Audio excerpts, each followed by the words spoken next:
के सामने आज 26 तारीख है, 26 जुलाई है। और जैसा कि बात करने के पहले आज कोरोना के केस हिंदुस्तान में 13,89,170 हैं सुबह सुबह। और जब तक आप ये वीडियो देखेंगे तब तक कोरोना के मामले हिंदुस्तान में 14.5-15 लाख के आसपास हो जाएगा। मौत जो है 32,128 हो चुकी है। लेकिन सबसे अहम बात जो है कि आजकल हमारे देश में कोरोना वृद्धि का जो दर है उसमें हम जल्दी ही अमेरिका को मात दे देंगे। प्रतिदिन करीब 48,000-50,000 नए कोरोना के केसेस आ रहे हैं।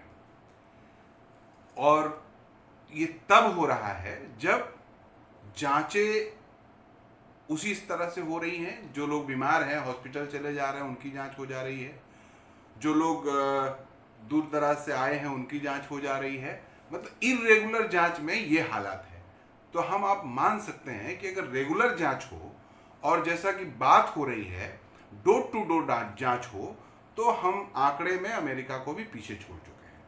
ये भयावह स्थिति हिंदुस्तान की बन गई है। चिंता का विषय ये है कि पिछले 4-5 महीनों से देश का बहुत बुरा हाल हो रहा है। पिछले 4-5 महीनों से संक्रमण के मामले में हम अमेरिका और तमाम देशों को पीछे धकेलने की तरफ आगे बढ़ रहे हैं। तो दूसरी तरफ एक सर्वे बताता है कि 12.5 करोड़ से ज़्यादा लोग इस कोरोना काल में हमारे देश में बेरोजगार हो गए हैं। 12.5 करोड़ से ज़्यादा लोग। ये आंकड़े और बढ़ सकते हैं, घट भी सकते हैं, लेकिन अप्रोच 12 से 15 करोड़ लोग जो कहीं पर जॉब कर रहे थे उनकी जॉब छूटी है, नौकरी छूटी है। बेरोजगारी का दर भारी पैमाने पे अभी तक पूरे देश में 70 सालों में यह स्तर नहीं रहा है बेरोजगारी का। आप देखेंगे तो डीजल और पेट्रोल ऐतिहासिक तौर पे 83 रुपया पेट्रोल और डीजल 77-78 रुपए में बिक रहा है। चौतरफा आप देख लीजिए, डिप्रेशन के कारण चौतरफा हाहाकार मचा हुआ देश में। अचानक से बलात्कार, हत्या, लूट, ये घटनाएं बढ़ गई हैं। और उससे भी बड़ी डिप्रेशन में आके सुसाइड करने का आंकड़ा बढ़ गया है। अखबारें छुपा रहे हैं, खबरें छन के नहीं आ पा रही हैं। पूरा देश एक ऐसे मुहाने पे खड़ा है कि आगे क्या होगा किसी को पता नहीं है।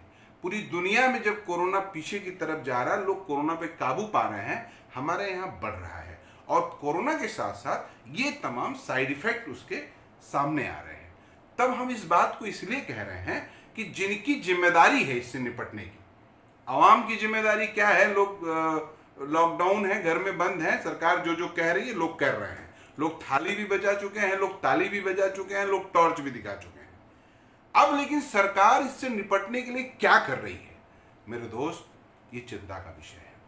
सरकार ने कोरोना से निपटने के लिए जो किया अब तक, इसने 1,000 रुपया कुछ प्रवासी मजदूरों के खाते में, 500 रुपया कुछ महिलाओं के खाते में, और कुछ परिवारों को 5 किलो महीने गल्ला और 5 किलो चावल या गेहूं और 1 किलो चना, वो भी लोअर क्लास को, मजदूर तबके को। बाकी मिडिल क्लास, बाकी लोअर मिडिल क्लास, इसके लिए सरकार के पास कोई योजना नहीं है। और अब हद कर दिया है सरकार ने। अब देखिएगा, सरकार का पूरा फोकस 2 जगह पर है। पहली जगह पर है शराब। उत्तर प्रदेश में जहां से हम लोग हैं, उत्तर प्रदेश की योगी सरकार ने 2 दिन लॉकडाउन रखा है। 5 दिन वर्किंग डे रहेगा, 2 दिन लॉकडाउन रहेगा। लेकिन लॉकडाउन में सरकार ने शराब की दुकानों को छूट दे रखा है। काहे कि लॉकडाउन भाई, तमाम सांस्कृतिक आयोजन, मंदिरों पे भीड़ इतना हो रहा है। अभी मैंने पिछले दिनों एक फोटो डाला था, लोग बड़ा ऑब्जेक्शन कर रहे थे कि भाई लोग स्वतः जाते हैं मंदिरों पे। सरकार ने तय कर लिया है कि शराब की दुकान और भगवान का मकान, इसी उधेड़ बुन में कोरोना से हम जीतेंगे। अब जरा सोचिए ना, लॉकडाउन के भीतर कल माननीय योगी जी मुख्यमंत्री उत्तर प्रदेश अयोध्या जाते हैं और राम मंदिर निर्माण की पृष्ठभूमि में अपना पूजा पाठ करते हैं और कहते हैं कि 5 तारीख को पूरा उत्तर प्रदेश, पूरा देश दिवाली मनाएगा। किस खुशी में भाई? 5 तारीख को हिंदुस्तान के प्रधानमंत्री जी एक बार फिर से भारत का मूड ठीक करने के लिए अयोध्या जा रहे हैं राम मंदिर की शिलान्यास के लिए। राम मंदिर बने, आप दिवाली मनाइए, आप बकरीद आ रही है, आप बकरा काट के बंटवाइए, कुर्बानी दीजिए, लेकिन ये दौर नहीं है। देश संकट में जूझ रहा है। देश के जो प्रधानमंत्री हैं, देश के जो सरकार है, देश की जो सूबे की सरकारें हैं तमाम, इनको गंभीर होकर जनता का मूड तैयार करना चाहिए कि कैसे कोरोना से हम निपटे और कोरोना से देश को बचाने में देश के साथ खड़े हों, उसकी आर्थिक मदद करें। जिस अमेरिका की बात मोदी जी करते हैं, जिस ट्रंप की बात करते हैं, जाके देख लीजिए। ट्रंप सरकार ने, अमेरिका सरकार ने अमेरिकी नागरिकों को जिंदा रहने के लिए, इकोनॉमी चलाने के लिए कईयों हजार रुपए प्रति परिवार दिए हैं। तब मोदी जी, आप देश को भ्रम में डाल रहे हैं, आप कुछ कर नहीं पा रहे हैं। ये मैं मुख्य रूप से इसलिए नहीं कह रहा हूं कि मेरी कोई जेलसी है मोदी जी से, ये भारत सरकार से, भाजपा सरकार से मेरा कोई दुराग्रह है। मैं कह इसलिए रहा हूं कि हम आहत हैं इससे। गांव गांव कोरोना पहुंच गया है, गांव गांव लोग इफेक्टेड हो रहे हैं। कोरोना को लेकर तमाम भ्रांतियां भी समाज में हैं। सरकार भ्रांतियां तक नहीं काट पा रही है। बहस हो रही है कि कोरोना के नाम पे गरीबों को मार दे रहे हैं, अमीर बच जा रहा है, तमाम तरह की सही गलत बातें समाज में चल रही हैं। इस सरकार के पास इसका कोई काट नहीं है। सरकार केवल भ्रम फैलाने में लगी है।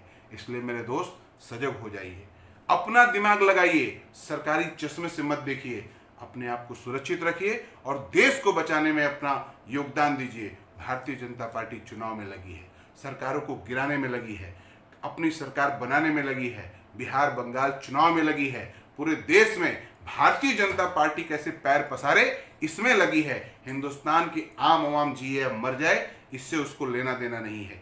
इस बात पे सजग रहिए, सुरक्षित रहिए, स्वस्थ रहिए और चिंतन करिए, मनन करिए। देश के लिए हमको आपको भी लड़ना हो।